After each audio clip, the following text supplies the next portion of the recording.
Hello, faith leaders, and welcome to Breaktime. Today, Psalm 6:5 says, "Among the dead, no one proclaims your name. Who praises you from the grave?" And so David was in a very desperate moment in this passage. All these passages, I challenge you to go back and listen to them. If you're in that place where you're feeling this distance between God, and he's saying, no one calls out. The dead don't call out, but this is how he's feeling.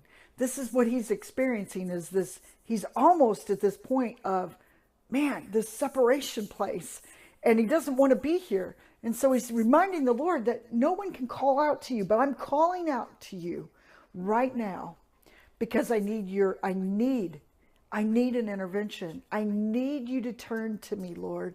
Are you in that place? Maybe you're in a place where, in your workplace where it just seems that the Spirit of God is not in your midst, that you're really having to work at finding where God is. And maybe you're at this place where you're just saying, you want to say, forget it.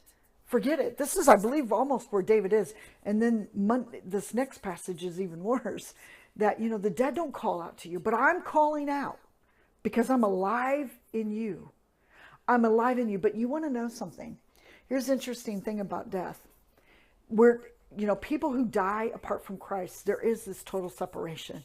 But people who die in Christ, they get to live for eternity.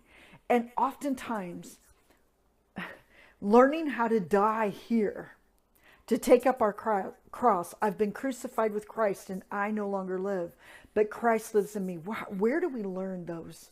How do we learn to walk like that? Isn't it often in times of this desperation cry that you can hear David crying out? Isn't it in times, believer, in these times of desperation where you have to realize that, oh my goodness, it isn't about me. It isn't about what I think I need, what I think I want, what I think I deserve, what I think everybody else around me may be getting exactly what they, what it seems like prosperity is their best friend. But here you are in a desperate situation, just as David was, and you're having to learn how to die to yourself to really experience this awesome presence that God has around you. Because if all we're crying out is feed myself, poor me, I want and I'm not saying that we get there, but David was here, and you're going to find the answer. But the answer is today. Learn to know that this self thing that wants to call out continuously, God is saying, you've been crucified with me and now I live. Experience me in the midst, in the center of the situation. Learn to let self be silent and learn to let God speak. Have a blessed day.